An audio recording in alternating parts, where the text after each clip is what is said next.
Hello friend, আসসালামু আলাইকুম। তা আজ আপনাদের সাথে শেয়ার করছি কাঁঠালের বিচি দিয়ে নতুন একটা রেসিপি। সবজিটা রান্না করছি।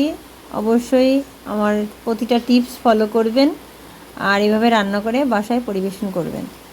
তো দেখেন বন্ধুরা, আমার নিজের হাতে তৈরি করা কুমড়ো বড়ি আমি ভেঙে নিচ্ছি ছোট ছোট কিউব করে, টুকরা করে। আর পেঁয়াজ, ঝাল, রসুন, কাঁচামরিচ ওটা আমি তেলের পরে বসিয়ে দিয়েছি ভাজতে। এখন পেঁয়াজের সাথে এগুলো আমি ভেজে নিব, লাল লাল করে বাদামি রং করে ভেজে নিব বন্ধুরা। সাথে দিব ধুয়ে রাখা এক বাটি চিংড়ি মাছ। এটা শুটকি চিংড়ি মাছ, এটা আমি ভিজিয়ে রেখেছিলাম গরম পানি দিয়ে, ধুয়ে নিয়েছি সুন্দর করে।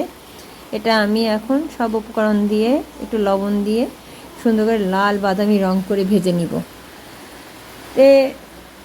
এভাবে আপনারা প্রতিটা টিপস আমার ফলো করবেন আর আমার ভিডিওর পাশে থাকবেন, সাথে থাকবেন, সুন্দর কমেন্ট করবেন, ভালোবেসে আমাকে অবশ্যই কমেন্ট করবেন। দিয়ে দিলাম আদা বাটা, রসুন বাটা আর হলুদ গুঁড়া, সাথে 1 চামচ শুকনো মরিচ, যেহেতু কাঁচামরিচ দিয়েছি, আর দিয়েছি ধনিয়া জিরা গুঁড়া। সব উপকরণগুলো দিয়ে আমি এখানে 3-4টা এলাচ আর দারচিনি ভেঙে নিচ্ছি, ফ্লেভারটা সুন্দরভাবে আসবে। এটা গরম ভাতের সাথে পরিবেশন করবেন, খেতে ইচ্ছা করবে, আরও বেশি বেশি করে ভাত খেয়ে ফেলবেন। ভাতটা একটু রান্না করবেন বেশি, দেখবেন এই কাঁঠালের বিচি দিয়ে পেঁপো আলু একটা সবজি এত সুন্দর লাগবে বন্ধুরা, বলে বোঝাতে পারবো না। সাথে যদি থাকে চিংড়ি মাছ শুটকি দিয়ে রান্না। আমি একটি আলু আর 2টা তেজপাতা কিউব করে কেটে নিয়েছি। বিচিগুলো কাঁঠালের বিচিগুলোর সঙ্গে ভালো করে কষিয়ে নিব।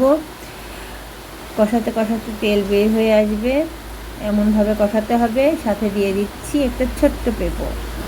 সবজিটা যে কি মজাদার বলে বোঝাতে পারবো না। আপনারা বাসায় ট্রাই করবেন, ট্রাই করে খেয়ে এমন করে আমার প্রতিটা টিপস যেভাবে আমি তৈরি করলাম ওইভাবে আপনারাও তৈরি করবেন।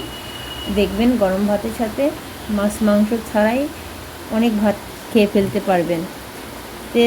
দেখেন বন্ধুরা, আমার সুন্দর করে কষানো হয়ে গিয়েছে। এখন আমি গরম পানি করে রেখেছিলাম সেটা ঢেলে দিচ্ছি, আর এখন আমি সুন্দর করে রান্না করে নিব।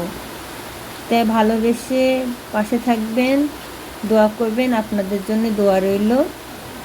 আর আমার ভিডিওগুলো দেখবেন সময় ধরে। ছোট ছোট করে আমি ভিডিও করি, আমি যা রান্না করি তাই আমি সেটাই আপনাদের সাথে শেয়ার করি।